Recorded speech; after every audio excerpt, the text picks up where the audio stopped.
Hello everyone and welcome to the third lecture जिसका नाम है कैपिटल एंड रेवेन्यू ट्रांजैक्शन। ये फर्स्ट चैप्टर का थर्ड यूनिट है जो हम आज करने वाले हैं। ठीक है, so my virtual students please एक बार कंफर्म कर दो कि मेरी आवाज एंड प्लस जो आपको स्क्रीन दिख रही है वो सही से दिख रही है क्या।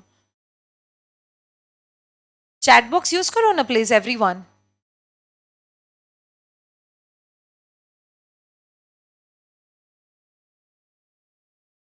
चाहिए राइट।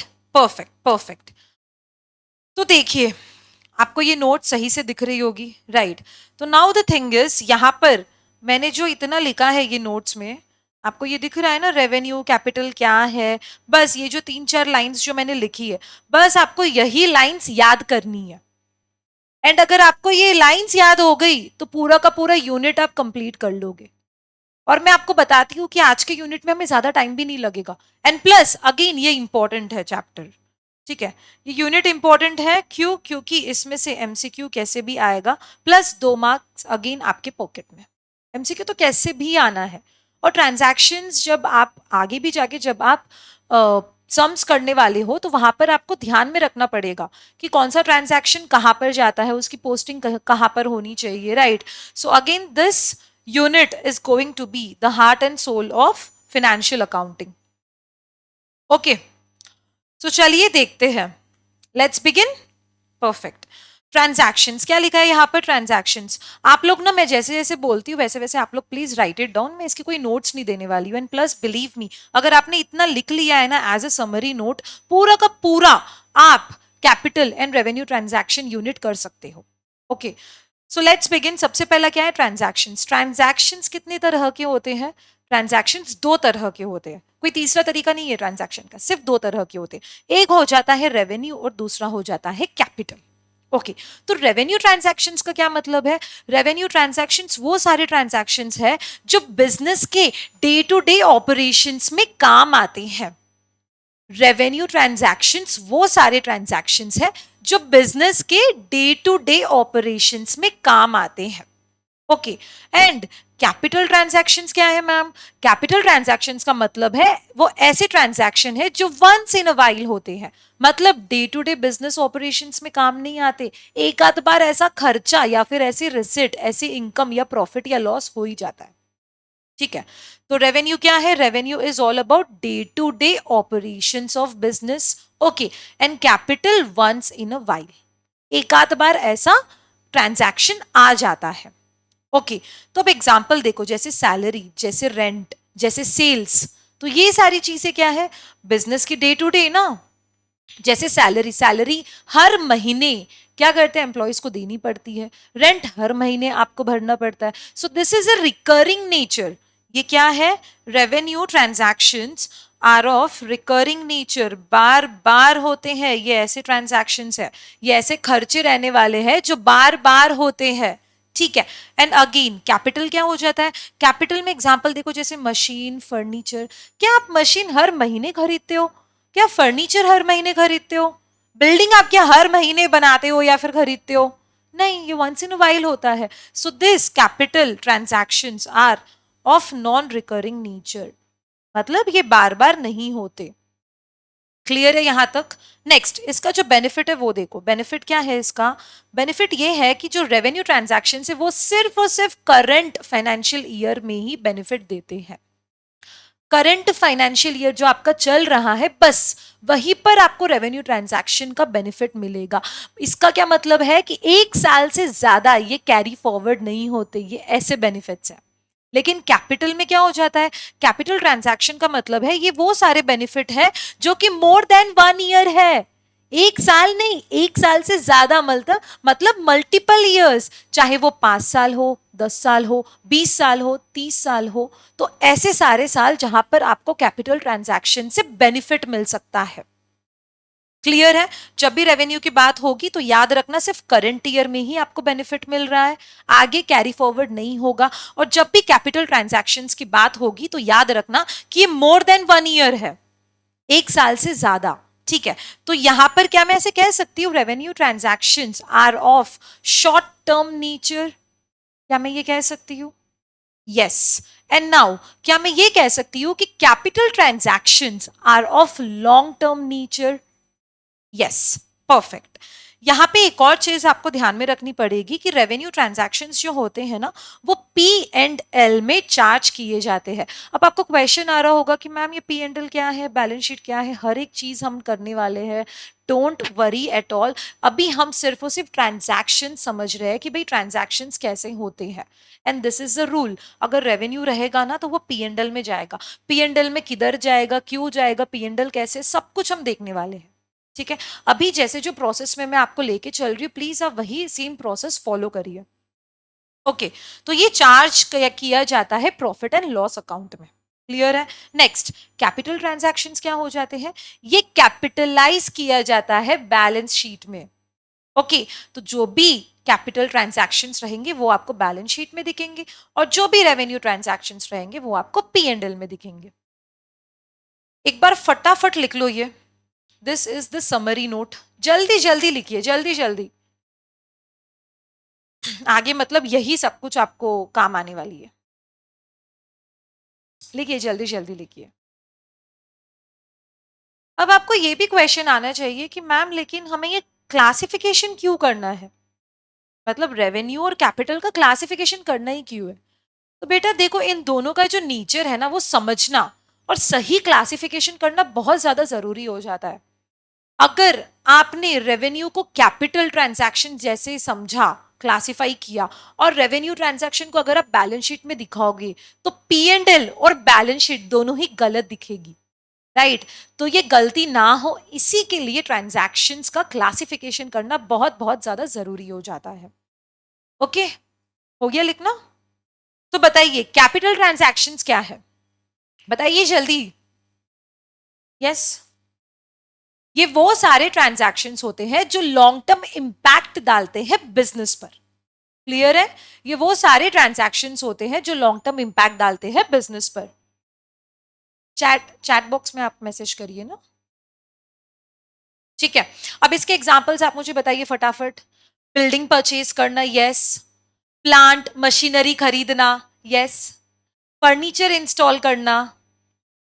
जो जो बिजनेस में जो कैपिटल इंट्रोड्यूस हो रहा है, क्या ये भी कैपिटल ट्रांजैक्शन होगा?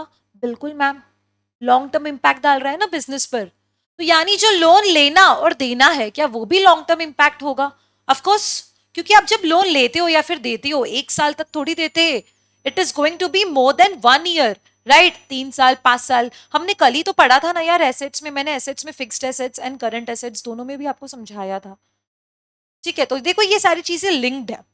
ठीक है, तो बताइए इन शॉर्ट मुझे फटाफट इसके फीचर्स बताइए। लॉन्ग टर्म नेचर के होते हैं क्या कैपिटल ट्रांजैक्शंस? यस। क्या इसे बैलेंस शीट में बताया जाता है, रिकॉर्ड किया जाता है? यस, एसेट्स या फिर लाइबिलिटी के फॉर्म में हम बैलेंस शीट में दिखाते हैं। अब बताइए प्रॉफिट एंड लॉस पे क्या इसका डायरेक्ट इंपैक्ट होता है? कैपिटल ट्रांजैक्शंस का क्या प्रॉफिट एंड लॉस पे डायरेक्ट इंपैक्ट होता है? नहीं। राइट, तो इसका इंपैक्ट कहां पर होता है? बैलेंस शीट में होता है। ठीक है, अब मुझे बताइए, एक मैं आपको क्वेश्चन कर रही हूं। Now I want each and every one of you to use the chat box. ठीक है, चैट बॉक्स यूज करिए एंड फिर मुझे बताइए कि क्या आंसर होना चाहिए, कैपिटल होना चाहिए या फिर रेवेन्यू होना चाहिए। ठीक है, अब आप जो भी बिल्डिंग में रहते हो, अब आपका घर समझो एक बड़ा सा कॉम्प्लेक्स, एक बड़ी सी बिल्डिंग में है। ठीक है, तो आप बिल्डिंग का जो मेंटेनेंस है और जो रेंट है वो क्या आप हर महीने पे करते हो या फिर साल में एक बार पे करते हो? हर हर महीने आप पे करते हो। तो क्या वो ट्रांजैक्शन रेवेन्यू ट्रांजैक्शन होगा या फिर कैपिटल ट्रांजैक्शन होगा? यस, वो ट्रांजैक्शन होगा रेवेन्यू ट्रांजैक्शन। क्लियर है? Revenue transaction. अब मुझे बताओ, आप जो बिल्डिंग में रहते हो वो बिल्डिंग में ऊपर एक और फ्लोर ऐड कर दिया गया है, मतलब मैं एक और फ्लोर ऐड करने की बात कर रही हूं। तो क्या ये ट्रांजैक्शन रेवेन्यू ट्रांजैक्शन होगा या फिर कैपिटल ट्रांजैक्शन होगा? Capital transaction. क्यों क्यों होगा कैपिटल ट्रांजैक्शन? यस यस, क्योंकि जो बिल्डिंग है, बिल्डिंग की जो एफिशिएंसी है, जो कैपेसिटी है वो बढ़ गई है। राइट, बिल्डिंग पहले समझो सिर्फ 10 फ्लोर्स की थी, आपने एक और फ्लोर ऐड कर दिया है, तो उससे जो बिल्डिंग की जो अर्निंग कैपेसिटी है वो बढ़ गई है ना। तो क्या ये रेवेन्यू ट्रांजैक्शन होगा या फिर कैपिटल? अगेन ये होगा कैपिटल ट्रांजैक्शन। क्लियर है अभी तक? ठीक है। तो देखो, अगर कोई खर्चा जो बिजनेस को और ज्यादा कमाने के लायक बना रहा है तो उसे हम क्या कहते हैं? उसे हम कहते हैं कैपिटल ट्रांजैक्शंस। क्लियर है? परफेक्ट। तो अब रेवेन्यू ट्रांजैक्शंस क्या है? तो रेवेन्यू ट्रांजैक्शंस का क्या मतलब है? ये वो सारे ट्रांजैक्शंस होते हैं जो बिजनेस के डे टू डे ऑपरेशन से रिलेटेड होते हैं, और इनका जो इंपैक्ट है वो सिर्फ और सिर्फ बिजनेस के जो करंट फाइनेंशियल ईयर है बस वही तक होता है। तो मुझे एग्जांपल्स बता दो। अरे सब लोग बताओ ना, चैट बॉक्स यूज करो। हाँ देखो आ रहा है, sales, wages, yes come on, salaries, electricity bill, rent, raw material, yes, commissions, yes. Perfect. तो क्या इसका फीचर मैं ये कह सकती हूं कि revenue transactions short term nature के होते हैं? Yes ma'am. क्या इनका direct impact P and L account में होता है? Yes ma'am. बिजनेस का जो डेली वर्किंग रिफ्लेक्ट करता है? Yes ma'am. Perfect perfect. तो अभी आपने ना ये जो नेचर है, ये नेचर आपने सही से देख लिया है, राइट? अब ये नेचर आपने सही से देख लिया है। अब ये नेचर के बेसिस पर ही ना आपको सिचुएशंस एनालाइज करना है। सोचेंगे मैम कैसे सिचुएशंस, क्या बात कर रहे हो आप? देखो, रेवेन्यू एंड कैपिटल ये दो तरह के ट्रांजैक्शंस हैं, लेकिन इसमें अलग अलग सिचुएशंस आ सकती है। जैसे कि एक्सपेंडिचर, जैसे रेवेन्यू एक्सपेंडिचर हो सकता है, वैसे ही कैपिटल एक्सपेंडिचर भी तो हो सकता है, मतलब खर्चा, राइट? वैसे ही रिसिट भी तो हो सकती है। क्या वो रेवेन्यू रिसिट हो सकती है और क्या वो कैपिटल रिसिट हो सकती है? वैसे ही प्रॉफिट हो सकता है या फिर लॉस हो सकता है, रेवेन्यू प्रॉफिट या फिर लॉस।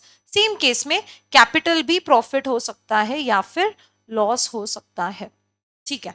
अगेन मैं बता दूं, जो नेचर है, नेचर इज सेम। रेवेन्यू और कैपिटल ट्रांजैक्शंस को क्लासिफाई करने के लिए बस यही चीजों की आपको जरूरत पड़ने वाली है, लेकिन इसमें सिचुएशन क्या हो सकती है? या तो फिर पैसा आ रहा है या फिर पैसा जा रहा है, या फिर प्रॉफिट हो रहा है या फिर लॉस हो रहा है। ठीक है, बस यही सिचुएशन में ये सारा नेचर आपको घुसाना है, बस that's it and nothing else.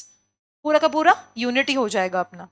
Plus हम आज ही एमसीक्यूज करने वाले हैं, तो एंड तक वीडियो देखना। ऐसा नहीं कि आप बस स्टार्टिंग स्टार्टिंग का समझ जाओ, फिर जो भी आएगा एग्जाम में हम एमसीक्यू कर कर आ जाएंगे। वही गलती करते हैं हर। यहाँ पे देखो, ये जो पहला वाला पेज है ना, that is not for exams, तो मैं ये आपको रीड आउट करने के लिए दे रही हूँ कि क्लासिफिकेशन की क्यों जरूरत है। ओके, चलिए हम लोग डायरेक्टली जाते हैं डिस्टिंग्विशेस में। ठीक है, सबसे पहला क्या है? Revenue transactions. अगेन मेरे साथ साथ अगर आप करते जाओगे ना तो बेटा आज ही आपका रिवीजन हो जाएगा। मीनिंग क्या है इसका? कि ये रिकरिंग इन नेचर है, मतलब बार बार होती है, day to day business transactions. ये बहुत इंपॉर्टेंट है, बिजनेस का जो भी ऑपरेशंस है उससे रिलेटेड होता है रेवेन्यू। ठीक है। और एक और चीज यहाँ पे याद रखना, जब भी रेवेन्यू ट्रांजैक्शंस होते हैं ना, वो हमेशा एक्सपेंसेस होते हैं। अब एक्सपेंसेस होंगे मतलब ये सिर्फ पी एंड एल अकाउंट में ही दिखाया जाएगा, राइट? लेकिन जब भी एक्सपेंडिचर की बात करती हूँ ना मैं, एक्सपेंडिचर की जब भी मैं बात करती हूँ ना, वो या तो फिर कैपिटल हो सकता है या फिर वो रेवेन्यू हो सकता है। अभी के लिए सिर्फ इतना याद रखो, मैं अभी आपको आगे समझाऊंगी कि इनका क्या मतलब है। ठीक है, जब भी एक्सपेंस होगा तो वो सिर्फ रेवेन्यू ही नेचर का होगा, और जब भी एक्सपेंडिचर होगा तो वो या तो फिर कैपिटल होगा या फिर रेवेन्यू होगा। अभी हम देख रहे हैं। क्लियर है? कैपिटल ट्रांजैक्शन क्या करता है? That is not recurring. आप क्या बिल्डिंग बार बार खरीदते हो? नहीं। मशीन बार बार खरीदते हो? नहीं। फर्नीचर बार बार खरीदते हो? नहीं। क्या बार बार कैपिटल इंट्रोड्यूस होता है कंपनी में? बार बार तो नहीं होता है, लेकिन कुछ कुछ टाइम बाद में होता है, राइट? तो ये once in a while transaction है। इनका इफेक्ट कहाँ पे जाता है? पी एंड एल अकाउंट में। और कैपिटल का इफेक्ट कहाँ पर जाता है? बैलेंस शीट में। इसका जो ड्यूरेशन है दैट इज 1 ईयर। 1 ईयर मतलब आगे वाले 1 साल नहीं, जो करंट ईयर है वो करंट ईयर में इसका बेनिफिट एग्जॉस्ट हो जाता है, खत्म हो जाता है। ओके, जो कैपिटल ट्रांजैक्शन है वो आगे कैरी फॉरवर्ड होते हैं। लॉन्ग टर्म है, मल्टीपल ईयर्स, पता नहीं कितने साल में, यूजुअली 5 साल से ज्यादा ही। ठीक है, यूजुअली 5 ईयर्स से ज्यादा ही। एग्जाम्पल जैसे सैलरी, रेंट, सेल्स, ये land, building, machine, loans. Okay, इसका अकाउंटिंग ट्रीटमेंट क्या होता है? ये पी एंड एल अकाउंट में बताया जाता है, और ये कैपिटलाइज होता है इन balance sheet in the first year. ठीक है, अब यहाँ पर एग्जाम्पल लो मशीन का। मशीन आपने खरीदी है 3 लाख में। 3 लाख में आपने मशीन खरीदी है, तो क्या ये जो 3 लाख है, आप ये पूरी की पूरी अमाउंट सिर्फ पी एंड एल में दिखाओगे? क्योंकि ये एक्सपेंस है ना आपका, तो क्या ये पूरी की पूरी अमाउंट आप P&L में दिखाओगे या फिर क्या बैलेंस शीट में दिखाओगे? क्योंकि machine is what, machine is your capital asset. Machine एक एसेट है ना, आपका फिक्स्ड एसेट है ना, राइट? तो मशीन 1 साल नहीं, 1 साल से ज्यादा टाइम में आपको बेनिफिट देने वाला है, राइट? 1 साल, 2 साल, 3 साल वो मशीन तो यूज करेगी न, करोगे ही ना आप। अब जैसे अगर आपने कोई एसेट यूज करा तो क्या उसकी वैल्यू सेम रहती है या फिर उसकी वैल्यू थोड़ी थोड़ी कम होते जाती है, थोड़ी थोड़ी कम होते जाती है, राइट? इसकी जो वैल्यू है वो क्या होती है, वो डिक्रीज होती जाती है, राइट? तो क्या आप ये 3 लाख रुपए एक बार में बताओगे या फिर ये 3 लाख रुपए को डिवाइड करोगे? समझो कि ये जो मशीन है ना, इसकी जो यूजफुल लाइफ है वो है 3 साल, ठीक है? तो अब बताओ ये 3 लाख को क्या आप 3 साल में डिवाइड करोगे या फिर जो पहला साल है बस उसी में 3 लाख बता दोगे? यस, आप डिवाइड करोगे। तो ये आप 3 साल में डिवाइड करोगे तो मतलब हर साल समझो 1 लाख रुपए आप क्या कर रहे हो, आप इसको डेप्रिसिएशन मान रहे हो। डेप्रिसिएशन ऑलरेडी हमने कल पढ़ा था, डेप्रिसिएशन एप्रिसिएशन, राइट? तो ये जो 1 लाख है हर साल आप इसको डेप्रिसिएशन मान रहे हो, तो क्या depreciation is of capital nature? ये तो हर साल हो रहा है। No, depreciation is of revenue nature. लेकिन ये जो पूरा अमाउंट है ये जो है ये कैपिटलाइज होगा कहां पर, कैपिटल ट्रांजैक्शंस में। और इसके जो टुकड़े हैं वो टुकड़े कहाँ पे दिखाई देंगे, रेवेन्यू ट्रांजैक्शंस में, ठीक है? ये सिर्फ मैं आपको ओरली बता रही हूँ, सिर्फ आपको ओरली समझना है, ओके? बाकी जब हम लोग क्वेश्चंस करेंगे, देखो जब तक आपको सामने क्वेश्चन नहीं दिखेगा ना आप वहां पर अपना लॉजिक नहीं लगा सकते हो, ठीक है? तो क्वेश्चन दिखेगा तो फिर आप अपना दिमाग प्लस कॉन्सेप्ट ट्रांजैक्शन सब कुछ आप यूज कर सकते हो। अभी सिर्फ ओरली समझो, मैं आगे एवरीथिंग मैं आपको कराऊंगी, टेंशन मत लो। प्रैक्टिस तो फुल ऑन ही करना है क्योंकि अभी ये थियोरी चल रहा है, तो इसको थियोरी के बेसिस पे समझो, ओके? आया समझ में? जब भी आप एसेट खरीदते हो तो उसका जो एक्सपेंडिचर है वो 1 साल में नहीं बताते, उसका एक्सपेंडिचर को आप डिवाइड करते हो, डिस्ट्रीब्यूट करते हो उसकी यूजफुल लाइफ में। अब आपने उसको डिस्ट्रीब्यूट करा यूजफुल लाइफ में, जो अमाउंट पे आप उसका डिप्रिसिएशन निकाल रहे हो वो अमाउंट जाएगी P&L अकाउंट में, that is going to be of revenue nature, ठीक है? लेकिन आपने जो खरीदा, क्या खरीदा आपने, मशीन जो खरीदी, ये कहाँ पे कैपिटलाइज होगी, ये कैपिटलाइज होगी बैलेंस शीट में, ठीक है? एंड अगले साल में आप क्या करोगे, ये 3 लाख में से 1 लाख रुपए क्या करोगे, माइनस करोगे, डिडक्शंस करना पड़ेगा ना। डेप्रिसिएशन यहाँ पर आप दे रहे हो तो ये डेप्रिसिएशन 3 लाख में से क्या करोगे, माइनस करोगे। तो ये सारी अगेन एंट्रीज है जो हम एंट्रीज करने वाले हैं, तब आप ध्यान में रखो, ठीक है? अभी आपको जो पॉइंट ध्यान में रखना है that is about depreciation and amortisation. Amortisation कब होता है, जब इंटेंजिबल एसेट्स है। टैंजिबल एसेट्स मतलब ये वो सारे एसेट्स है जो आप देख सकते हो, टच कर सकते हो, फील कर सकते हो, ठीक है? और इनटैंजिबल एसेट्स कौन से एसेट्स है, जो आप देख नहीं सकते, टच नहीं कर सकते, फील नहीं कर सकते, जैसे कि patents, copyright, goodwill, okay? Intangible assets का एग्जांपल ले लो, computer, building, furniture, machines, land, right? Perfect. तो ये हो गया होगा, आई होप आपको डिस्टिंग्विश समझ में आ गया होगा। एक बार हम एक्सपेंडिचर के बेसिस पे समझते हैं। कैपिटल एक्सपेंडिचर का मीनिंग क्या है बताइए? देखो मैंने अगेन ग्रीन में आपके लिए पूरा बोल्ड करके रखा है, सिर्फ आपके दिमाग में ये लॉजिक बस आप बिठा दो, जो मैंने अभी आपको नेचर बताया ना, बस ये नेचर आपके दिमाग में बिठा लो, दैट्स इट। बाकी receipts, expenditure, profit and loss तो आप यूं ही कर लोगे, ठीक है?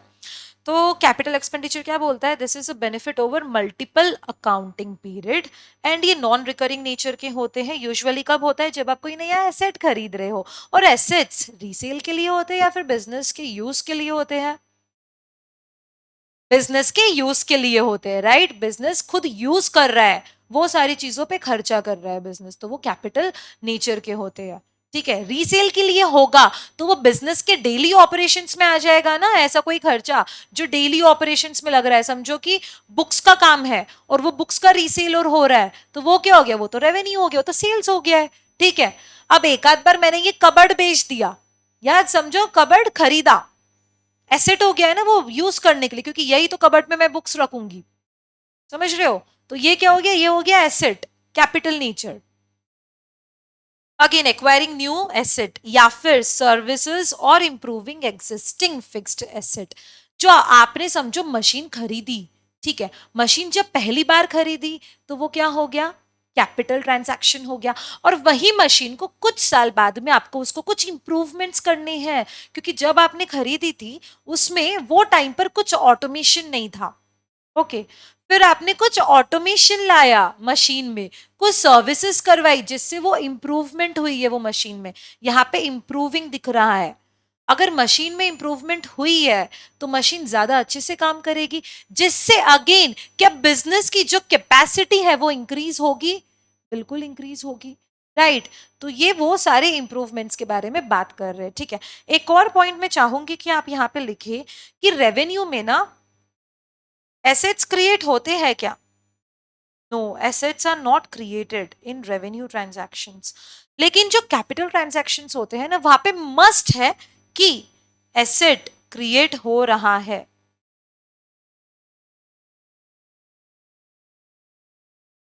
ठीक है, और ये दोनों चीजें आपको अपने दिमाग में अभी इसी वक्त फिक्स्ड करनी है, ठीक है। क्योंकि आगे जब हम एमसीक्यूज करेंगे ना, तो यही लॉजिक हम आगे लेके जाएंगे कि एसेट क्रिएट हो रहा है क्या, नहीं हो रहा है तो वो रेवेन्यू हो गया। क्या एसेट क्रिएट हो रहा है? यस, बिल्कुल हो रहा है मैम, तो वो क्या हो गया, वो हो गया है कैपिटल। ओके, चलिए next, assets resulting from capital expenditure are not meant for resale. करिए फटाक से इसको highlight.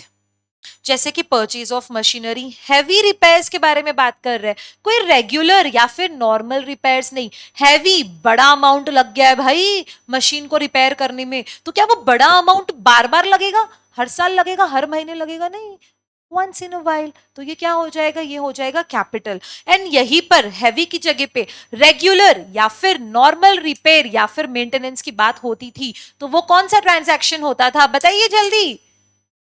Revenue transaction, very good. Next, development of website. Website में, वेबसाइट इज एन एसेट, तो वेबसाइट पे अगर आप कुछ डेवलपमेंट कर रहे हो तो क्या वहां पर एसेट क्रिएट हो रहा है? डेवलपमेंट आप एसेट पे कर रहे हो, तो क्या वो कैपिटल है या फिर रेवेन्यू है? Capital. Installation charges of new equipment, याद रखना जब भी आप कोई एसेट या कोई न्यू इक्विपमेंट ला रहे हो अपने बिजनेस में, तो उसका इंस्टॉलेशन, उसका ट्रांसपोर्ट, उसका कैरेज, जो भी उससे रिलेटेड है एक्सपेंसेस, वो सब कुछ कैपिटल ट्रांजैक्शंस के ही होते हैं, ना कि रेवेन्यू। क्योंकि ये वन टाइम है, एक ही बार लाओगे, एक ही बार इंस्टॉल करवाओगे, बार बार उसको हर महीने निकाल के फिर से उसको इंस्टॉल थोड़ी करवाओगे। लॉजिक है ना भाई, लॉजिक है तो मैजिक है, ठीक है। ध्यान में रखो ये सारी चीजें। इसका अकाउंटिंग ट्रीटमेंट क्या होगा? इसका अकाउंटिंग ट्रीटमेंट होगा, इट इज नॉट फुल्ली एक्सपेंस्ड। आप फुल्ली एक बार में एक्सपेंस करते हो, मैंने अभी आपको 3 लाख का एग्जांपल लेके बताया था, नहीं, लेकिन आप ये कैपिटलाइज करते हो as asset in balance sheet. And धीरे धीरे क्या होता है, वो रेवेन्यू एक्सपेंडिचर होता है, जैसे डेप्रिसिएशन का हमने एग्जाम्पल लिया था। ओके, नेक्स्ट, रेवेन्यू एक्सपेंडिचर के बारे में देखते हैं। ये क्या बोलता है कि benefits are consumed within current accounting period. Current याद रखना, जो चल रहा है अकाउंटिंग पीरियड, आप जो कंपनी के अकाउंट्स प्रिपेयर कर रहे हो वो पर्टिकुलर साल में ही ये एक्सपेंसेस बेनिफिट देती है, ना कि अगले साल। ओके, रिकरिंग नेचर के होते, बार बार होते हैं, carry on regular course of operations. Operations जो भी चल रहे हैं आपके बिजनेस के, सेल परचेजेस जो भी चल रहा है, उसमें अगर ऐसे कोई रेगुलर ट्रांजैक्शंस आते हैं, रेगुलर रेवेन्यू एक्सपेंडिचर हो रहा है, तो वो रेवेन्यू ट्रांजैक्शंस में आएंगे। अकाउंटिंग ट्रीटमेंट क्या है इसका? Recognised as expense in period occurred incurred. इसका क्या मतलब है? जब जब ट्रांजैक्शन हुआ है, ठीक है, जब जब कुछ भी ट्रांजैक्शन हुआ है बिजनेस में, तभी तभी आप क्या करोगे, उसको एज अ रेवेन्यू रिकॉर्ड करोगे। बिजनेस में बोल रही हूं मैं, और वो रिकरिंग बेसिस पे बोल रही हूँ। जैसे आपने इस महीने क्या करा, सैलरी दी, तो क्या आप वो सैलरी अगले महीने भी दोगे एम्प्लॉइज को? ऑफ कोर्स देंगे। बस उसी के बारे में बात हो रही है, ठीक है। Directly reduces profit for that accounting period, क्योंकि ये एक्सपेंस के बारे में बात कर रहे हैं ना हम, लेकिन ये प्रॉफिट क्यों रेड्यूस कर रहे हैं? क्योंकि ये P&L में जाता है। P&L का मतलब ही प्रॉफिट एंड लॉस अकाउंट है भाई। अगर हर बार एक्सपेंस हो रहा है, रिकरिंग बार बार एक्सपेंस हो रहा है, तो उसका प्रॉफिट तो कम ही दिखेगा ना। सिंपल है। Matches with revenue earned in the same period. ये क्या है, यहाँ पे कौन से कॉन्सेप्ट के बारे में हम बात कर रहे हैं? कॉन्सेप्ट बोल रही हूं मैं, आप फिर कन्वेंशंस में चले जा रहे हो। हाँ, मैचिंग कॉन्सेप्ट के बारे में हम बात कर रहे हैं। मैचिंग कॉन्सेप्ट का मतलब मुझे कोई बता सकता है क्या? बोलिए बोलिए, मैं वेट कर रही हूँ।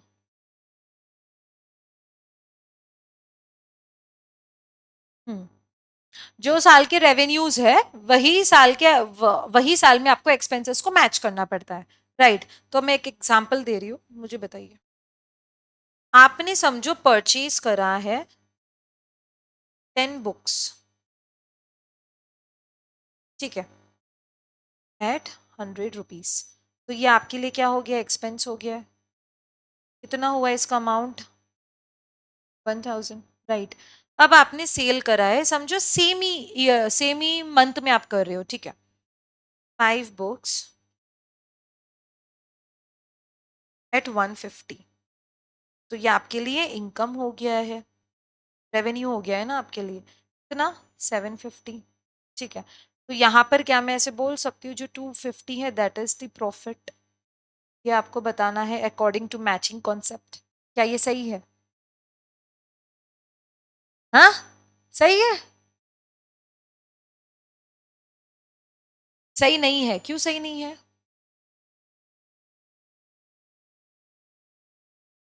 हाँ जी हाँ। देखो, यही सेम चीज हर हर एक जना ना यहाँ पर ही गलती करता है। ये क्यों सही नहीं है, बताती हूँ मैं।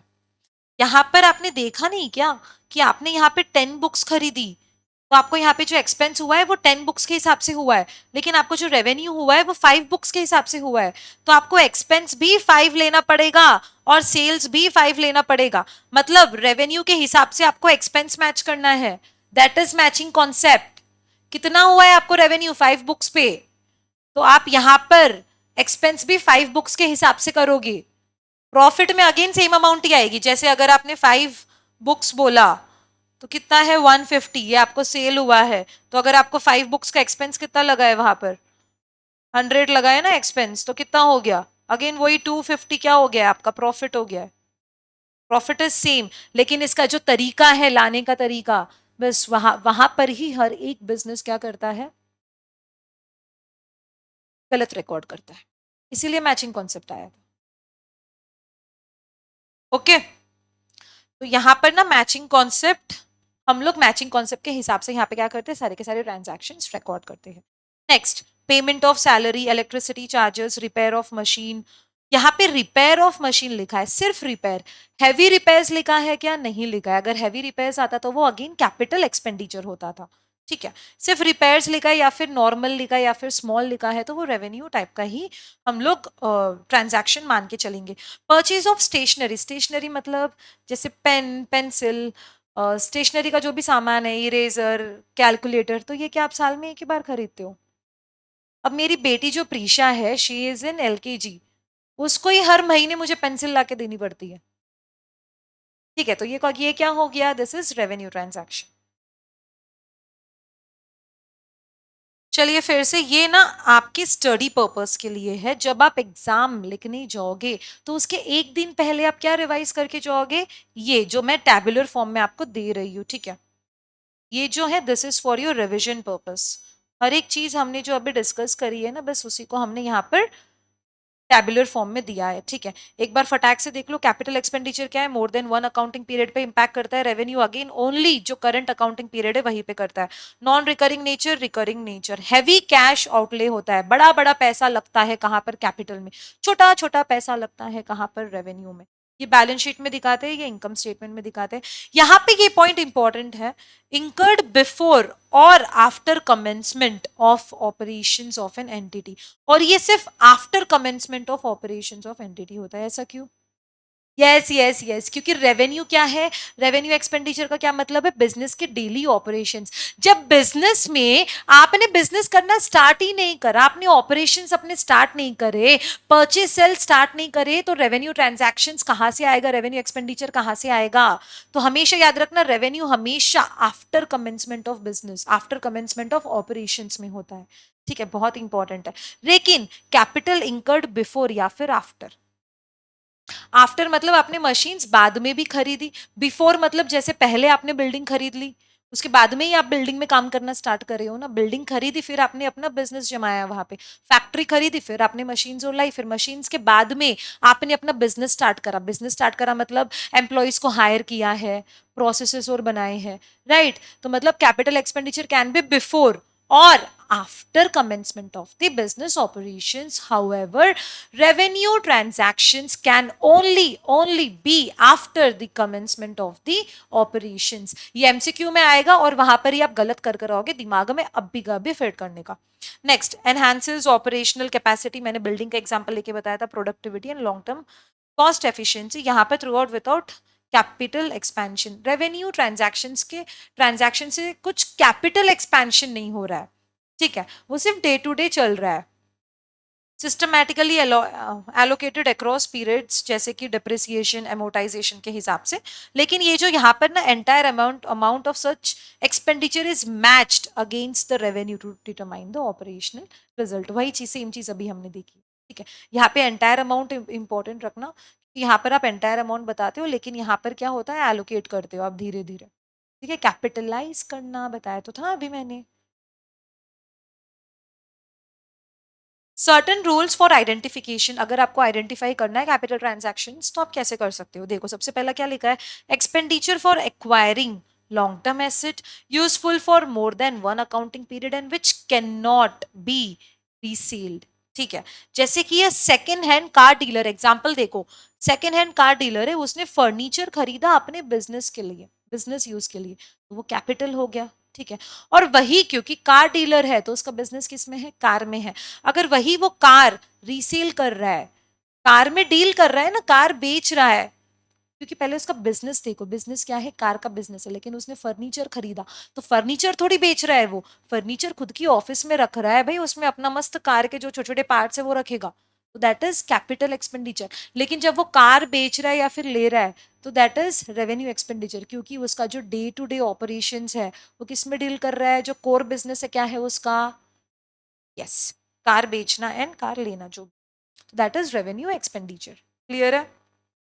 Expenditure to improve existing assets or make them operational is capitalized and added to assets cost, जैसे कि transport installation charges of new machine. हमने कल पढ़ा था कॉन्सेप्ट्स में क्या मुझे कोई बता सकता है कि कॉस्ट ऑफ एक्विजिशन प्लस वो उससे रिलेटेड जो भी इंस्टॉलेशन चार्जेस है एंड जो भी ट्रांसपोर्ट चार्जेस है वो सब कुछ भी ऐड करके हमें लिखना पड़ता है, अकॉर्डिंग टू विच कॉन्सेप्ट,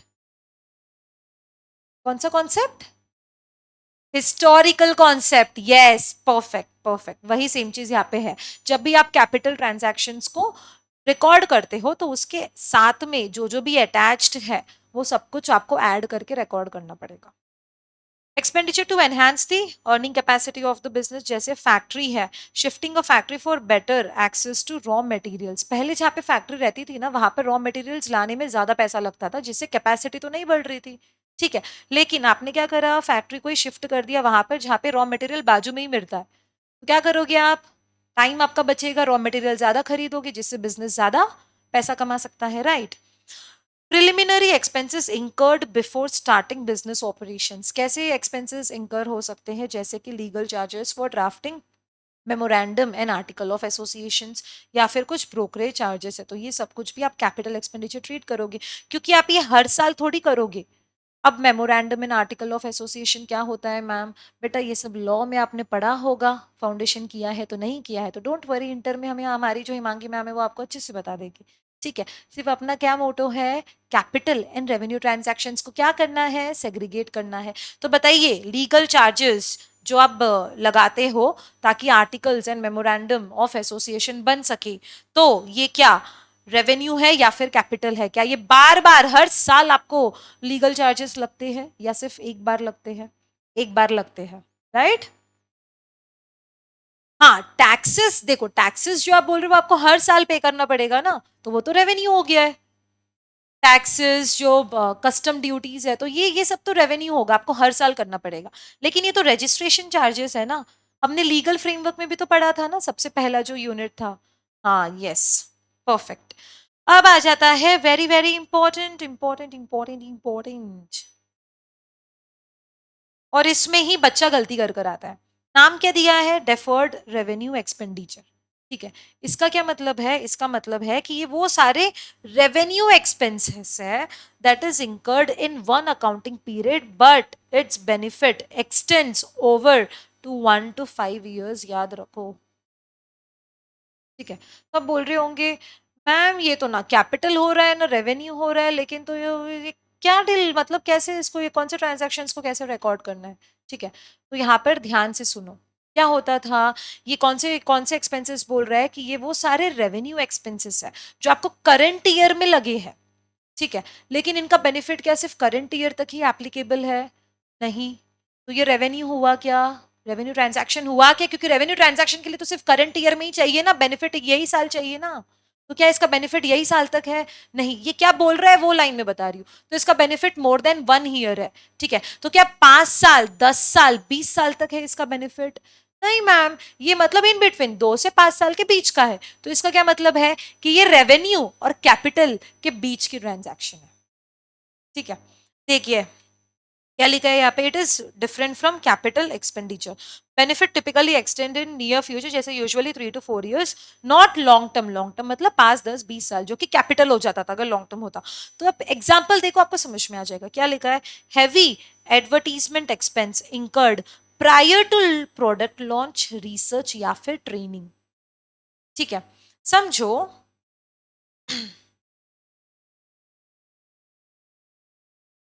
देखो पहले क्या होता था ना,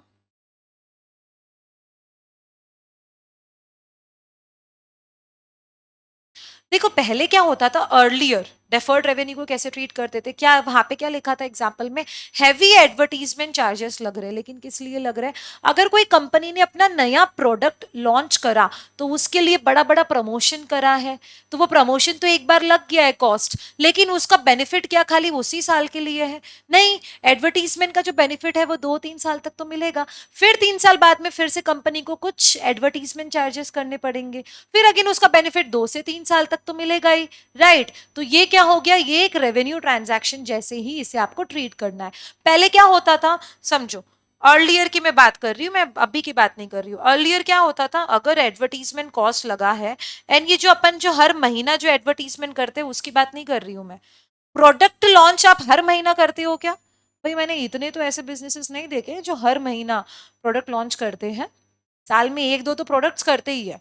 ठीक है, तो वो जो प्रोडक्ट्स लॉन्च कर रहे हैं उसमें जो हैवी हैवी प्रमोशन का खर्चा आ रहा है, तो समझो यहाँ पर 3 लाख का खर्चा आ रहा है। हैवी एडवर्टीजमेंट, पहली बार प्रोडक्ट लॉन्च करा, फुल ऑन मस्त पैसा लगाया, 3 लाख या 3 करोड़ समझो, चलो 3 लाख में ही अपन रहते हैं। ठीक है, तो पहले क्या होता था, डेप्रिसिएशन का हमने कैसे देखा था ट्रीटमेंट, सेम वैसे ही ट्रीटमेंट पहले ही एडवर्टीजमेंट कॉस्ट का होता।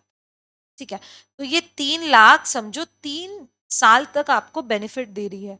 तो अगेन ये 3 लाख को आप क्या करते थे, हर साल आप 1 लाख 1 लाख करके डिवाइड करते थे। तो ये जो 1 लाख 1 लाख है ये फिर से कहाँ पे जाता था, रेवेन्यू में एज अ डेफर्ड रेवेन्यू दिखाया जाता था। ठीक है, सेम ये जो 3 लाख है वो अगेन डेप्रिसिएशन के जैसे ही एंट्री, डेप्रिसिएशन मतलब वहां पे एसेट साइड में क्या दिखाया जाता था, एसेट साइड्स में वहां पर एडवर्टीजमेंट चार्जेस दिखाए जाते थे। डेफर्ड रेवेन्यू एक्सपेंडिचर के नाम से 3 लाख दिखाया जाता था, फिर अगले साल अगेन ये 1 लाख इसमें से माइनस किया जाता था, फिर दूसरे साल में ये, और तीसरे साल में खत्म, जीरो।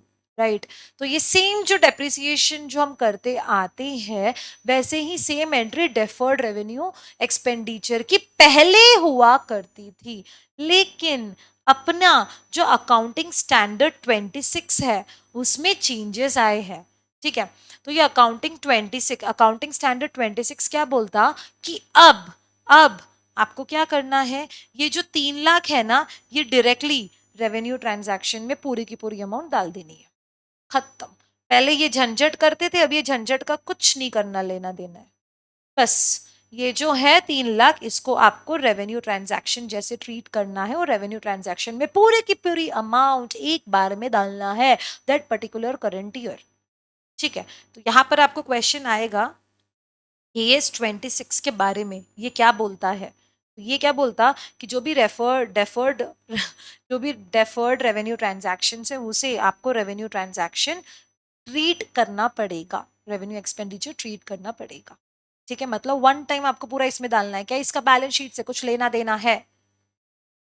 नहीं लेना देना है। ठीक है, पहले था, अब है नहीं है। क्लियर है पॉइंट? पक्का। बहुत इंपॉर्टेंट है, चेंजेस आया है, डायरेक्ट MCQ आएगा 2 मार्क के लिए, ध्यान में रखो ये।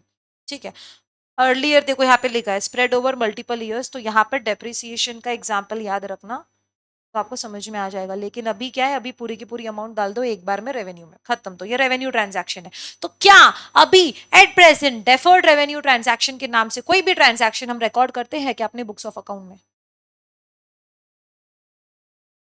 अरे अभी तो मैंने बोला कि नहीं करते, फिर ये यस बोल रहा है। नींद में हो क्या? नहीं करते। ये सिर्फ आपको कंफ्यूज करने के लिए दे के रखा है, और क्वेश्चन में भी कंफ्यूज करने के लिए आएगा डेफर्ड रेवेन्यू। तो एट प्रेजेंट डेफर्ड रेवेन्यू नाम का कोई एक्सपेंडिचर है क्या? नहीं है, सिर्फ रेवेन्यू नाम का ही एक्सपेंडिचर है।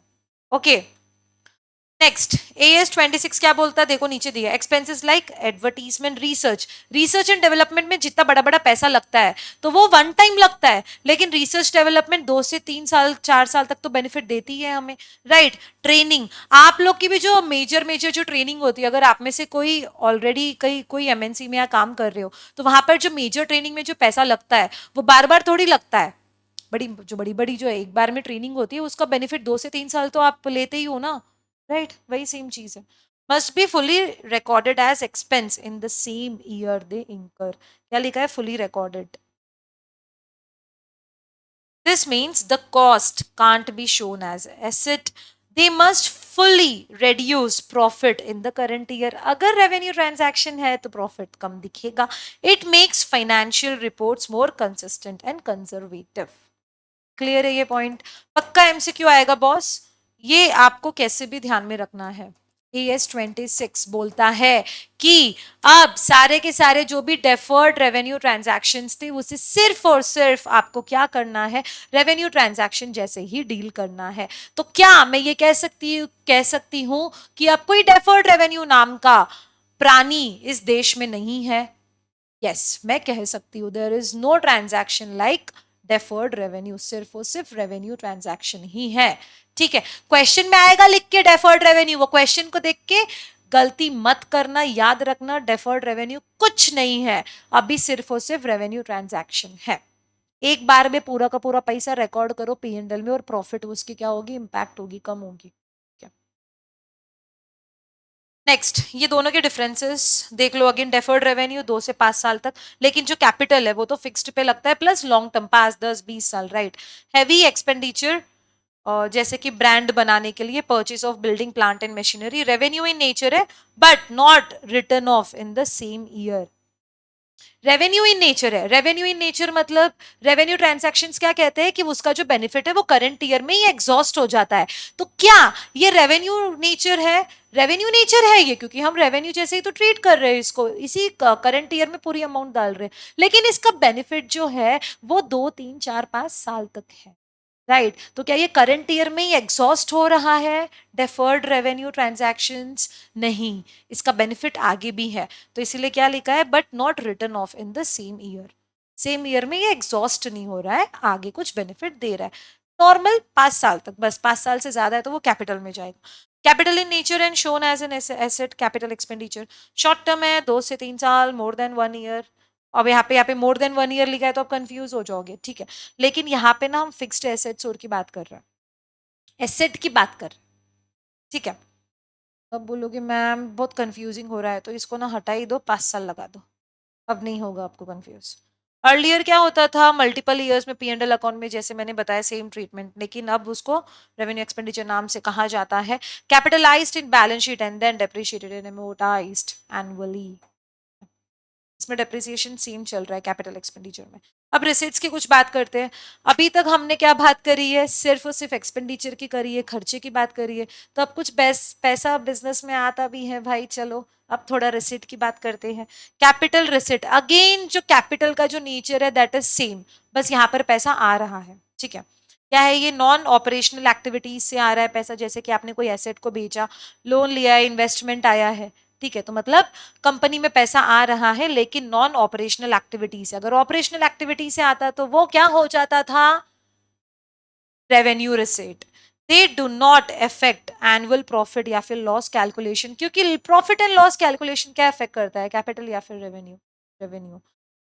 टिपिकली वन टाइम ट्रांजैक्शन है that impact the balance sheet, जैसे PCA limited issues new shares to raise fund for expansion. जैसे पीसीए को क्या करना है, बिजनेस एक्सपैंड करना है, तो वो पीसीए ने क्या करा, शेयर्स इश्यू किया है, जहां से इन्वेस्टर्स अपना पैसा पीसीए में डाल रहे हैं। तो क्या पीसीए में पैसा आ रहा है, वन टाइम ही शेयर इश्यू होता है भाई, बार बार हर बार थोड़ी करते हैं, ठीक है। तो ये कैपिटल इन नेचर है, ताकि बिजनेस एक्सपैंड हो। तो क्या यहाँ पे बिजनेस की अर्निंग कैपेसिटी बढ़ रही है, the nature is same, capital में क्या पड़ा था वही है, यस बढ़ रही है ma'am.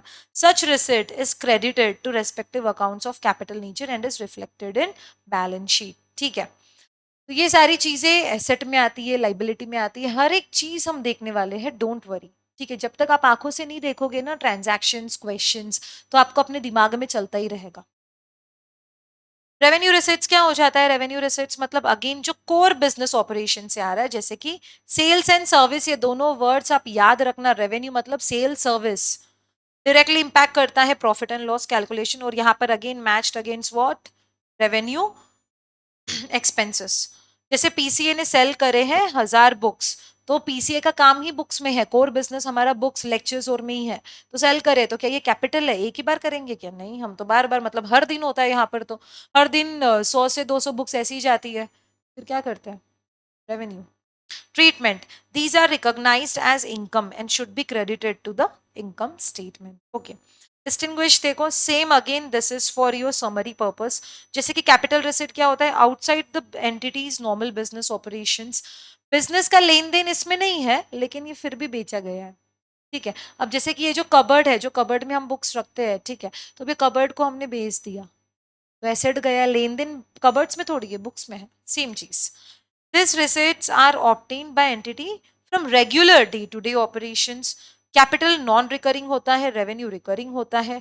Capital not recognised as income, but जो रेवेन्यू है वो इनकम रिकॉग्नाइज होता है, क्योंकि ये बैलेंस शीट में अफेक्ट करता है और ये इनकम स्टेटमेंट में करता है। It does not affect the operating results and it affect the operating result, मतलब प्रॉफिट एंड लॉस के बारे में हम बात कर रहे हैं।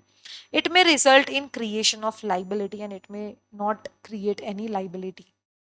जैसे शेयर्स, शेयर्स का एग्जांपल लिया था, तो वो क्या आता है, वो लाइबिलिटी साइड आता है ना। तो यहाँ पर क्रिएशन ऑफ लाइबिलिटी हो रही है। और जब हम कैपिटल एक्सपेंडिचर और कैपिटल एक्सपेंडिचर और रेवेन्यू एक्सपेंडिचर की बात कर रहे थे, तो वहां पे क्या लाइबिलिटी क्रिएट होती है या फिर एसेट, एसेट क्रिएट होता है। अब जब हम रिसीट्स की बात कर रहे हैं, पैसा आ रहा है, तो यहाँ पे लाइबिलिटी क्रिएट होगी या फिर एसेट, क्लियर है। कैपिटल रिसीट्स में लाइबिलिटी क्रिएट होती है और रेवेन्यू रिसीट्स में कोई लाइबिलिटी क्रिएट नहीं होती, मतलब यहाँ पे कोई ऑब्लिगेशन नहीं है, कोई जिम्मेदारी नहीं है कि आपको पैसा वापस देना है, ठीक है। नेक्स्ट हम प्रॉफिट्स देखेंगे। अब प्रॉफिट्स और रेवेन्यू में क्या फर्क है, कोई बता सकता है, ट्राई तो करो। हाँ,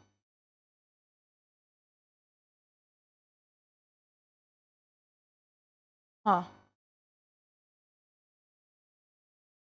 और वो है रेवेन्यू, ठीक है। तो ये मैम कह रहे हैं, सुधा मैम, सुधा मैम कह रहे हैं कि रेवेन्यू मतलब जो भी पैसा बिजनेस में आ रहा है, जो भी पैसा बिजनेस में आ रहा है,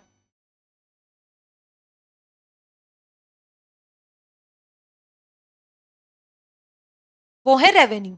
जो भी पैसा बिजनेस में आ रहा है वो है रेवेन्यू। तो प्रॉफिट क्या होता है, प्रॉफिट होता है ये जो पैसा आया है, जो भी इनकम आया है, उसमें से आप जब एक्सपेंसेस माइनस करते हो तो जो बचता है वो होता है प्रॉफिट। क्या ये सही है, यस ये सही है। प्रॉफिट का क्या मतलब है, जो भी बचत हुई है बिजनेस की, तो बिजनेस की बचत कैसे होगी? जब आप खर्चे भी निकालोगे, तो जो बचत हुई है बिजनेस की, दैट इज प्रॉफिट। ओके, चलिए अगेन कैपिटल लिखा है तो कैपिटल का नेचर आपको वही पता है, बस यहाँ पर आपको प्रॉफिट हो रहा है। जैसे non operational business activity one time होता है, नॉन रिकरिंग है। अब यहाँ पे देखो, generally arises through sale of fixed asset not inventory. Inventory मतलब स्टॉक के बारे में बात कर रहे हैं, तो अगर इन्वेंट्री से आपकी सेल हो रही है तो वो कौन सा ट्रांजैक्शन कहलाता है, कौन सा प्रॉफिट कहलाता है? कैपिटल या फिर रेवेन्यू? इन्वेंट्री से, हाँ रेवेन्यू, राइट। तो यहाँ पे कैपिटल ट्रांजैक्शंस होते हैं, जैसे एक्विजिशन रिलेटेड गेन्स। अब यहाँ पे गेन्स लिखा है, प्रॉफिट नहीं लिखा है, क्यों ऐसे मैम? कितना कंफ्यूजिंग है, कभी प्रॉफिट कभी गेन्स। अब ये दोनों भी अलग है क्या? बिल्कुल अलग है बेटा। प्रॉफिट्स ना, प्रॉफिट्स आपके जो बिजनेस का जो कोर ऑपरेशन है, अगर आप बुक्स में डील कर रहे हो तो बुक्स बेचने और लेने से आपको जो प्रॉफिट हो रहा है उसे आप प्रॉफिट कहते हो। लेकिन जब भी आप एसेट्स बेच रहे हो ना, तो उससे आपको प्रॉफिट नहीं, उससे आपको गेन होता है। अब ये डिफरेंस आपको पता है तो सही है, अगर नहीं पता है तो डोंट वरी, मैंने बता दिया है। ठीक है, प्रॉफिट्स जब भी आप सेल्स कर रहे हो तो वहां से आपको प्रॉफिट होता है, जो भी आपका बिजनेस का जो भी डेली ऑपरेशन है वहां से आपको प्रॉफिट होता है। लेकिन जब आप एसेट बेच रहे हो तो उस पर आपको गेन होता है। ठीक है, example prior profit prior to incorporation. Incorporation, आपकी कंपनी इनकॉर्पोरेट होने से पहले जो जो भी प्रॉफिट आया है वो क्या हो गया है? हो गया capital profit. Profit made on री issue of forfeited shares, premium received on issue of shares, debentures आपने रिडीम करा एट डिस्काउंट। तो डिस्काउंट का मतलब कम में आपको मिला है लोन, तो क्या हो गया है? डिस्काउंट में मिला है, तो वो आपके लिए प्रॉफिट हो गया है, कैपिटल प्रॉफिट। शेयर्स, डिबेंचर्स, और आपको पता है ना कि ये सब बैलेंस शीट में जाता है। पढ़ा कि नहीं पढ़ा आपने? Great. Next, revenue profit. Revenue profit क्या होता है? अराइजेस फ्रॉम रेगुलर ऑपरेशंस और रिकरिंग नेचर में होते हैं, जैसे कि कमीशन इनकम रिसीव्ड। आपने समझो 1 लाख का सेल करा है एक महीने में, तो उस पर आपको 3% या 10% का कमीशन मिला है, तो वो रिकरिंग ही है। अगले महीने भी आप करोगे तो आपको कमीशन मिलेगा, तो वो क्या हो गया है? Revenue profit. Royalty income from business operations. क्या रॉयल्टी इनकम एक ही बार मिलती है या बार बार मिलती है? रॉयल्टी क्या है? हाँ, वही ना, देखो बिजनेस जब अपना प्रोडक्ट किसी और को दे रहा है यूज करने के लिए, तो उससे उसको क्या मिलेगी? बिजनेस को रॉयल्टी मिलेगी। तो ये एक ही बार मिलती है क्या? बार बार मिलती है, जितनी बार प्रोडक्ट यूज होगा उतनी बार रॉयल्टी मिलती है। ठीक है, तो ये रेवेन्यू हो गया है, रेवेन्यू प्रॉफिट हो गया है। Discount receive from supplier, supplier से आपने बल्क में खरीदा तो 5-10 रुपए का डिस्काउंट मिल गया है। Interest income on investments held as current assets. आपके जितने भी करंट एसेट्स में है, करंट एसेट्स में आपने जितना भी इन्वेस्टमेंट करके रखा है, तो उस पर आपको हर महीने कुछ ना कुछ इंटरेस्ट मिलता ही है ना, 2%, 3%, बस उसी के बारे में बात कर रहे हैं, हर महीने ही मिलता है ना। It is determined in income statement and is either distributed as dividend और रिटेन्ड इन रिजर्व्स। अरे मैंने यहाँ पर ना आपको एक ट्रीटमेंट नहीं बताई। कैपिटल कैपिटल प्रॉफिट की क्या ट्रीटमेंट होती है? Capital profit are generally capitalised and transfer to capital reserve account. इसका क्या मतलब है?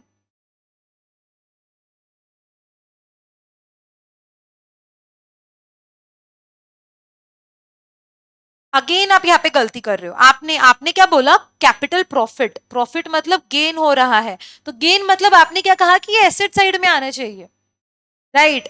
नहीं, गलत है ये। क्या हो रहा है? इसको ना हम लाइबिलिटी ट्रीट करते हैं, not asset. We treat it as liability. क्यों क्यों क्यों? एक्चुअल में ये लाइबिलिटी नहीं है, एक्चुअल में ये लाइबिलिटी नहीं है, लेकिन अकाउंटिंग में हमें इसे लाइबिलिटी ट्रीट करनी पड़ती है, क्योंकि अभी पैसा है। तो ये जो पैसा है, ये जो प्रॉफिट हो रहा है, जो गेन हो रहा है, वो आप कैपिटल रिजर्व अकाउंट में क्या करते हो? एज लाइबिलिटी की साइड में लगा के रखते हो। बैलेंस शीट में जो लाइबिलिटी की साइड है वहां पर आप ये कैपिटल रिजर्व अकाउंट में पूरा पैसा स्टोर करके रखते हो, जो भी गेन हुआ है। लेकिन ये जो पैसा है ना, यही पैसा आप यूज करते हो कब? जब आपको कैपिटल लॉस हो रहा है। कैपिटल लॉस को ऑफसेट करने के लिए आपको जो कैपिटल रिजर्व में जो पैसा है वो यूज करना पड़ेगा। समझ रहे हो? तो ये पैसा आया तो है। आप कंफ्यूज मत हो। आपने क्या बोला कि इसको एसेट ट्रीट करना चाहिए, गेन हो रहा है, नहीं ना। ये एसेट कहां से है? पैसा बिजनेस में आया है, लेकिन वो बिजनेस से जाएगा भी तो ना, बिजनेस में थोड़ी रह रहा है। आपको ऑफसेट्स करने पड़ेंगे ना। एक्चुअल में it's not a liability, but in accounting it is treated as liability. ध्यान में रखना। नाइस नाइस डाउट यार, सही लगा है मुझे, ठीक है। तो ये ट्रीटमेंट आप याद रखो। ग्रेट। अब बताओ यहाँ पे हम क्या बात कर रहे थे, डिविडेंड्स की। ये क्या बोलता कि ये जो रेवेन्यू प्रॉफिट्स है ना, ये आप या तो फिर डिविडेंड जैसे डिस्ट्रीब्यूट कर सकते हो या फिर रिटेन्ड इन रिजर्व्स। नहीं नहीं, ये कैपिटल वाला रिजर्व के बारे में बात नहीं कर रहे, या पी एंड एल अकाउंट में रिजर्व्स बनाते हो, वो रिजर्व्स की बात कर रहे हैं, ठीक है, जैसे जनरल रिजर्व्स है, ठीक है। तो ये जो रेवेन्यू का जो प्रॉफिट है उससे ही आप डिविडेंड क्या करोगे, डिस्ट्रीब्यूट करोगे। लॉ में पढ़ा है कि आपने सेक्शन 123 कंपनीज एक्ट, फाउंडेशन वाले बच्चों को पता होना चाहिए यार। सेक्शन 123 कंपनीज एक्ट क्या बोलता है कि भाई कंपनी को जो प्रॉफिट हुआ है ना, वही प्रॉफिट में से आपको डिविडेंड देना पड़ता है। सेम यहाँ पर अप्लाई हो रहा है। तो प्रॉफिट प्रॉफिट कहाँ पर होता है, प्रॉफिट तो पी एंड एल में ही आपको दिखता है ना। तो जो रेवेन्यू प्रॉफिट है वहां से आप डिविडेंड डिस्ट्रीब्यूट कर सकते हैं। तो क्या मैं ये कह सकती हूँ कि कैपिटल प्रॉफिट से आप डिविडेंड नहीं डिस्ट्रीब्यूट कर सकते। यस, सही है।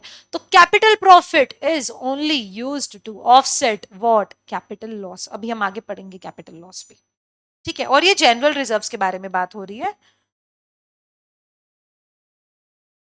ठीक है, नॉट द कैपिटल रिजर्व्स, ये पी एंड एल वाला रिजर्व्स है। अब कहां पर आता है, कैसे दिखता है, कौन सा बैलेंस है, क्रेडिट है, डेबिट है, हर एक चीज हम देखेंगे भाई, क्यों टेंशन ले रहे हो, अभी सिर्फ थोड़ा अंडरस्टैंड करो। लॉसेस देखो जल्दी से, लॉसेस क्या है, कैपिटल लॉस, इसका मीनिंग क्या है, अगेन नॉन ऑपरेशनल एक्टिविटी से आता है। जैसे आपने फिक्स्ड एसेट को लॉस पे सेल करा है, समझो 1 लाख में आपने कोई मशीन खरीदी, उस पर डेप्रिसिएशन भी हटा के 50,000 की वैल्यू बची है, लेकिन आपने उसको 40,000 में बेचा है, तो 10,000 का आपको क्या हो गया है, लॉस हो गया है। नेचुरल कैलामिटीज से जो भी एसेट्स को लॉस हुआ है, जैसे बिल्डिंग ही गिर गई तो उसमें जो भी एसेट्स थे वो सब गए। Loss on issue of debentures at discount, discount आपने क्या करा, लॉ आपने डिबेंचर्स इशू करे डिस्काउंट पे, तो वो अगेन लॉस हो गया है। रिडीम करा है एट प्रीमियम, मतलब ज्यादा पर आपको रिडीम करना पड़ा है, वो आपके लिए अगेन लॉस हो गया। जैसे 100 का था फेस वैल्यू, ठीक है, और उस पे ना 110 का प्रीमियम लगा है, तो आपको ये जो 10 रुपीज है वो क्या हो गया है, लॉस ही तो हो गया है। ट्रीटमेंट क्या है इसका, again charge against the revenue और reflected in the asset side of. इसका ट्रीटमेंट सिर्फ ये ध्यान रखो, ठीक है। ट्रीटमेंट क्या है, reflected in asset side of balance sheet, okay. Losses है ना, गेन्स तो लाइबिलिटी में बता रहे थे ना, वो आप इतना कंफ्यूज हो रहे हो।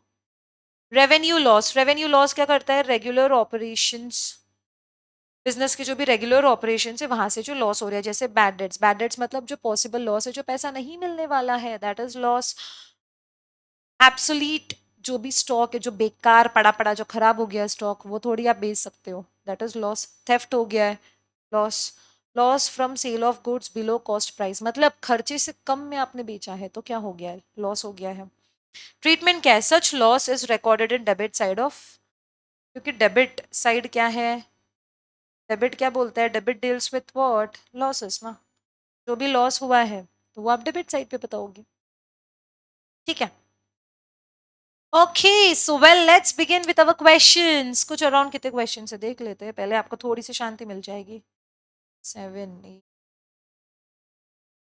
सिर्फ 9 ही क्वेश्चन है रे, फटाफट हो जाएगा। एंड ये ध्यान से देखना क्योंकि यहाँ पे ना क्वेश्चन रीड आउट अच्छे से करो। अरे यार इसके नीचे ही आंसर्स है। हाँ, अब इतने सिंसियर तो हो नहीं कि आप करोगे, चलो कोई बात नहीं। अगली टाइम जब मैं एमसीक्यूज लाऊंगी ना, बिना आंसर्स के लाऊंगी, अभी इस बार के लिए चलो छोड़ देती हूँ, माफ कर देती हूँ। चलिए बताइए, क्लासिफाई करना है कैपिटल एंड रेवेन्यू में। सबसे पहला क्या है, प्लांट कंस्ट्रक्टेड, इतना पैसा लगा, प्लांट कैपिटल, वेरी गुड। फटाफट चैट बॉक्स में खाली सी और आर आप लिखते रहो, सी मतलब कैपिटल और आर मतलब रेवेन्यू, ओके फटाफट लिखते रहो। Profit earned by sale of fixed asset, capital profit, C P C R C E और सी आर ऐसे लिखो एक साथ में, तो मेरे को पता चलेगा कैपिटल प्रॉफिट है, कैपिटल रिसिट है या फिर कैपिटल एक्सपेंडिचर है। अरे सबको लिखना है भाई। मैं सेकंड क्वेश्चन में आ गई या फर्स्ट क्वेश्चन का आंसर दे रहे हो। नेक्स्ट, थर्ड, सब लोग थर्ड में हो, okay. Amount received from customer for service, service, regular business operations, revenue. Regular repair, यहाँ पे रेगुलर की बात कर रहे हैं, हैवी रिपेयर्स नहीं, पहले ही दिमाग में घंटी बजना चाहिए। Regular repairs and maintenance incurred on old machine.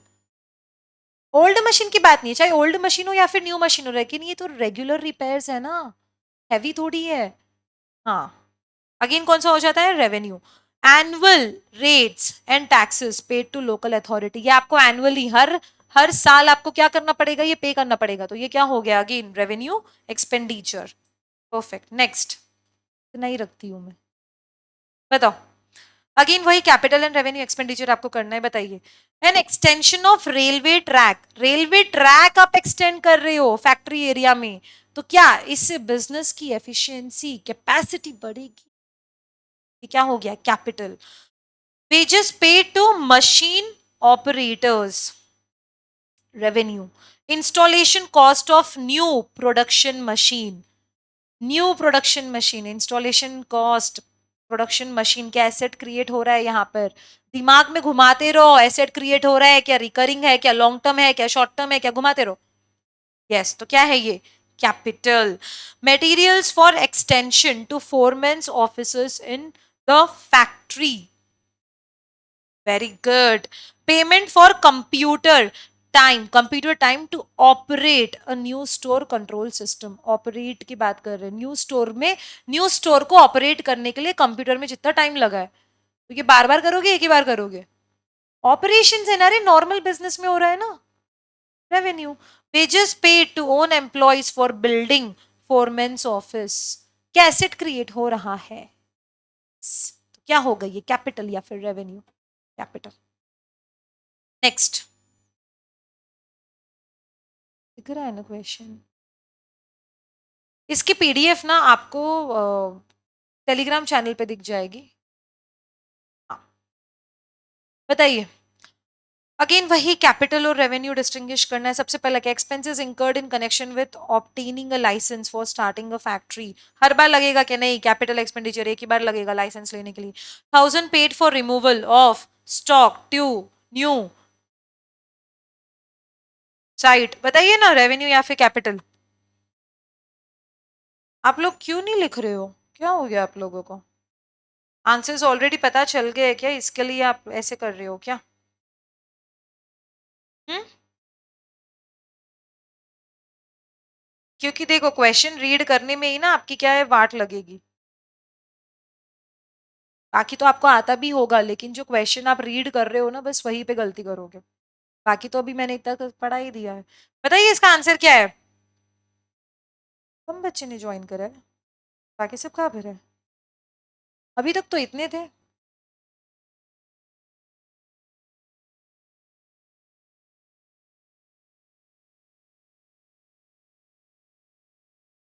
हम्म, बताइए क्या है, कैपिटल या रेवेन्यू, रेवेन्यू है, ठीक है, next. Rings and pistons of an engine were charged at cost 5,000 to get full efficiency. Full है, एक्स्ट्रा नहीं। एग्जाम्पल लो, कोई एक मशीन है, यही तो गलती करते हो आप एग्जाम में भी। अब एक मशीन है, उसकी कैपेसिटी है 100 तक, ठीक है, लेकिन वो यूज करने से उसकी कैपेसिटी डिक्रीज हो गई है, 90 तक आ गई है, तो आपने और 5,000 रुपए लगाए ताकि उसकी फुल कैपेसिटी, फुल एफिशिएंसी मिले, मतलब 100 तक ही मिले। कैपेसिटी कब बढ़ती, जब 100 से ज्यादा हो। यहाँ पे क्या लिखा है, फुल एफिशिएंसी के लिए, नॉट एक्स्ट्रा और एडिशनल एफिशिएंसी।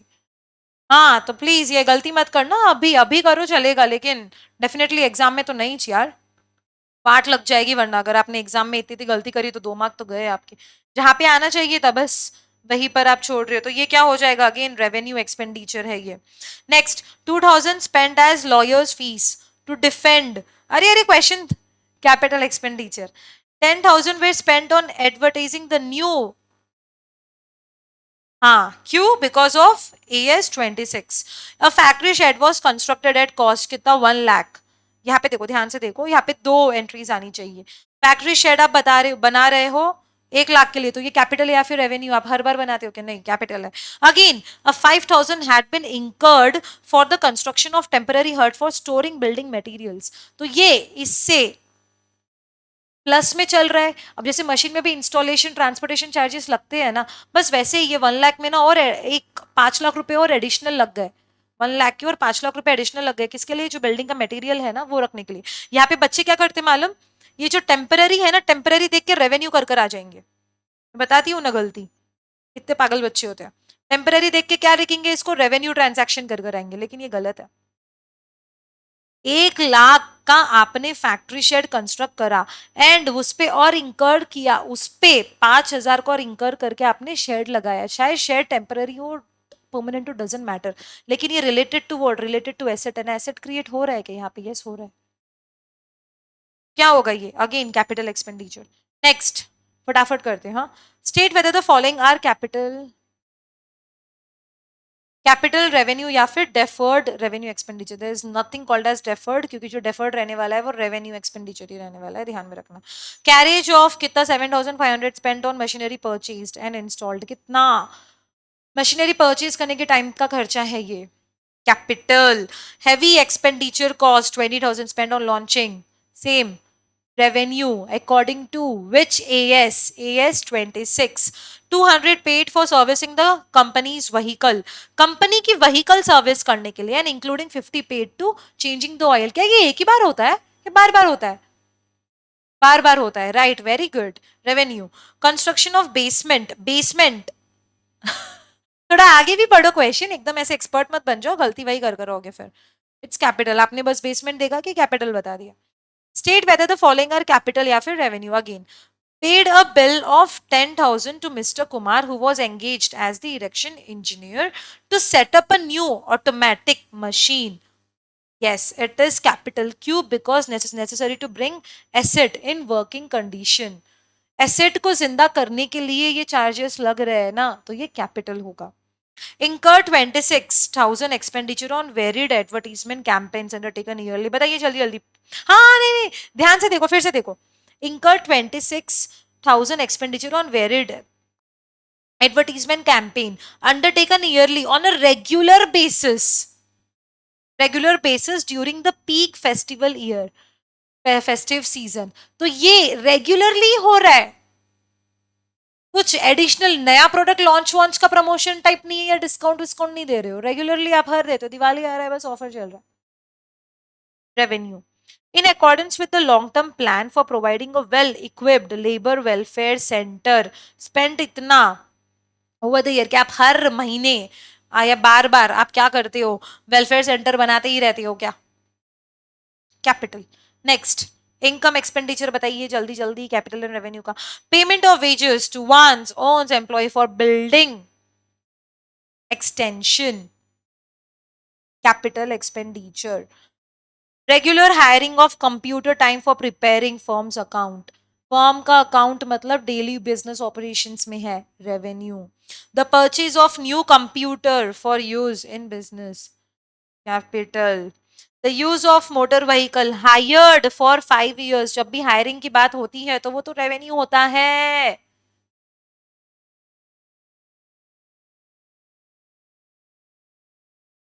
नेक्स्ट देखो, मैंने आंसर्स में ना यहाँ पे वो लिखा है कि क्यों होता है, ठीक है, तो आप एक बार रीड आउट कर लो। क्वेश्चन नंबर 7 क्या बोलता है? कैपिटल एंड रेवेन्यू बताइए। Freight and cartridge on new machine and erection charges, new machine के बारे में बात हो रही है, इट्स कैपिटल, क्योंकि ये प्लस एड बोला था ना, जो भी इंस्टॉलेशन कैरे सब कुछ आ रहा है न्यू मशीन पे, सब कुछ ऐड किया जाता। Pictures of the book value that is 2,500 sold off, कितने में? एट 1,600, तो क्या है ये? Revenue transaction.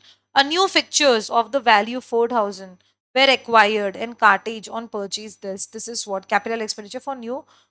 हाँ, ये तो ये वाला जो है ना, this is book value, this is revenue, ठीक है। लेकिन ये कैपिटल क्यों है? क्योंकि ये जो न्यू फिक्चर्स जो कार्टेज है ना, they create what? They create a new asset. Fixtures asset में आता है भाई। हाँ। A sum of 400 was spent on painting the factory, again revenue, बार बार करवाना ही पड़ेगा ना paint. 8,200 spent on repair before using a second hand car purchased recently to put it in usable condition। Asset को जिंदा करने के लिए, अगेन एसेट को जिंदा करने के लिए जो भी खर्चा लग रहा है वो कैपिटल ही होगा। बताइए, expenditure incurred by Vedanta company during the year ended 30 June 2025, कितना बता रहा है? 3,500 was spent on repairing a second hand machine which was purchased on 8th May 2025। क्या होगा ये? कैपिटल होगा। क्यों? क्यों होगा? क्योंकि ये मशीन को ना एक्वायर करने में ये चार्जेस जो लगे हैं, रिपेयरिंग के जो चार्जेस लगे हैं, एक मिनट, मैंने शायद कुछ गलत बोला है, सॉरी। ये जो रिपेयर कर रहे हैं सेकेंड हैंड मशीन, जो कि जून जून से पहले 8 मई, ठीक है ना, 8 मई में आपने रिपेयरिंग सेकेंड हैंड मशीन पे आपने पैसा लगाया, तो वो कैपिटल होगा या फिर रेवेन्यू होगा? नॉर्मल रिपेयर दिया है ना, यहाँ पे कुछ लिखा है क्या? हैवी रिपेयर है या फिर एक्स्ट्रा कुछ रिपेयर है, एडिशनल रिपेयर? जब भी रिपेयरिंग नॉर्मल होगी, कुछ नहीं लिखा होगा, सिर्फ रिपेयर होगा, तो वो रेवेन्यू होगा। And ₹200 was paid on Cartesian freight, तो ये क्या होगा? एक्विजिशन के लिए। एक्विजिशन मतलब वो एसेट को फिर से क्या, जिंदा करने के लिए, तो वो हो जाएगा capital. A sum of 30,000 was paid as compensation to 2 employees who were retrenched। Bar bar revenue expenditure है ये, क्योंकि ये जो एम्प्लॉय को जो पे हुआ है ना, that is an operational cost, याद रखना। ओके, मिनट यार। 150 was paid in connection with the carriage on goods purchased, again that is because ये जो है goods के बारे में बात हो रही है, एसेट के बारे में नहीं, तो ये this is going to be sales operations, daily operations. हाँ, मुझे पता ही था, आप बस खाली वहां पे कैरेज देखोगे और कैपिटल बोल दोगे, लेकिन आगे देखो ना, गुड्स है ना, बार बार खरीदना पड़ेगा, बेचना पड़ेगा ना goods. ₹20,000 custom duty is paid on import of machinery for modernization of the factory's production during the current year, and 6,000 is paid on import duty for the purchase of raw material। बताइए, ये जो custom duty जो है ना, क्या पे गया? Custom duty is going to be capital expenditure. क्यों? क्योंकि ये मशीन को इंपोर्ट करने के लिए और मॉडर्न फैक्ट्री को और मॉडर्नाइज करने के लिए ये पैसा लगा है, ठीक है? क्योंकि यहाँ पे एसेट क्रिएट हुआ है, एसेट पे कुछ इंप्रूवमेंट कर रहे हो, किसके लिए इंप्रूवमेंट कर रहे हो? एसेट पे, ताकि बिजनेस की एफिशिएंसी बढ़े, तो वो हो गया कैपिटल। लेकिन यहाँ पे क्या लिखा है? इंपोर्ट ड्यूटी जो है रॉ मटेरियल्स पे जो लगी है, रॉ मटेरियल्स आप एक ही बार लाते हो, बार बार लाते हो, तो इंपोर्ट ड्यूटी जो रॉ मटेरियल्स पे लगी है वो रेवेन्यू होना चाहिए, फिर कैपिटल होना चाहिए, रेवेन्यू होना चाहिए।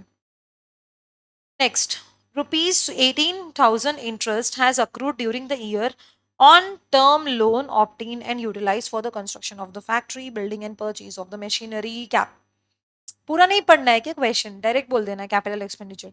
However, the production has not commenced till the last date of the accounting year।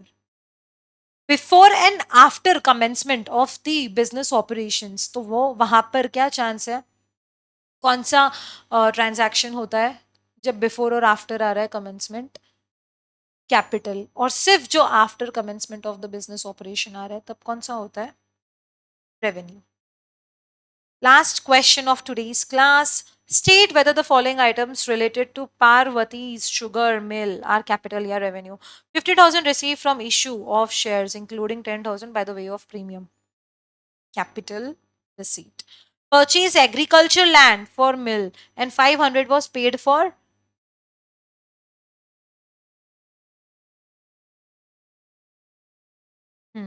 Agriculture land जो आपने खरीदा, ये तो कैपिटल है, ठीक है, मान लिया। लेकिन ये जो लैंड रेवेन्यू है, ये आप अगर इसके साथ में प्लस करोगे तो क्या इसको भी आप कैपिटल ट्रीट करोगे? क्योंकि लैंड रेवेन्यू तो आपको बार बार पे करना पड़ेगा ना, बार बार करना है ना। देखो ना, land revenue is a revenue expenditure, जब भी आप यूज करोगे आपको पे करना है, राइट? इसीलिए मैंने यहाँ पे प्लस डाला कि मुझे पता था आप ये 60,000 प्लस ये कर लोगे, बोलोगे मैम कैपिटल, क्या बोलते, कैपिटल एक्सपेंडिचर है ये। गलती यहाँ पे करो, कल गलतियां, जितनी गलतियां करनी है यहाँ पे करो, एग्जाम में मत करो, चीजें ध्यान में रखो।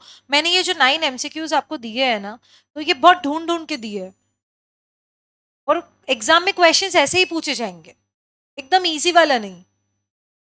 ₹5,000 paid as contribution to PWD for improving roads of sugar producing area, तो ये तो पब्लिक डेवलपमेंट हुआ ना, पब्लिक की जो रोड है वो डेवलप हो रही है, तो बिजनेस को क्या हुआ है? इससे कुछ नहीं हुआ है, so this is revenue expenditure. क्या बिजनेस को कुछ फायदा हुआ है, कैपेसिटी बढ़ी है, क्या एसेट क्रिएट हुआ है? नहीं हुआ है, लॉन्ग टर्म के लिए नहीं। ₹40,000 paid for excise duty on sugar manufactured. Excise duty आप बार बार करते हो भाई। हाँ, पे बार बार करना पड़ता है ना। 70,000 spend for constructing railway siding. ये हमने ऑलरेडी देखा था शायद, रेलवे ट्रैक का। वही है ना, आपने एक रेलवे ट्रैक, अपनी प्राइवेट रेलवे ट्रैक बनाई है समझो, तो क्या हो गया उससे बिजनेस को? एसेट क्रिएट हुआ है क्या? कैपेसिटी बढ़ी है? Capital expenditure.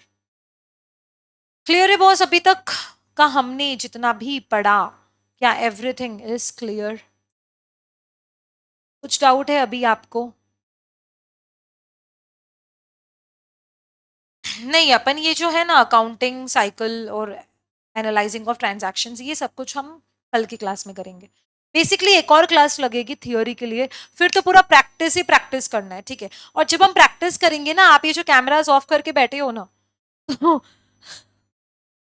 ये कैमरा सब ऑन रहेगा क्योंकि हम प्रैक्टिस करने वाले हैं। मुझे भी देखना चाहिए भाई आप लिख रहे हो या फिर नहीं लिख रहे हो। पता चला बस आप अपना काम कर रहे हो और लगा लिया बस ऑडियो। ठीक है, तो एक और क्लास लगेगी हमें थियोरी के लिए, and then fill full on practice रहेगा, जर्नल्स, और हम स्टार्ट कर देंगे। परफेक्ट। इसकी बुक अगेन टेलीग्राम चैनल पर है, आपको वहां से मिल जाएगी। Plus any questions, anything related to this, you can always reach out to me. कुछ भी क्वेश्चंस है तो मेरा नंबर मैं दे देती हूँ अगेन। आप लोग को तो पता है, but definitely for my other students.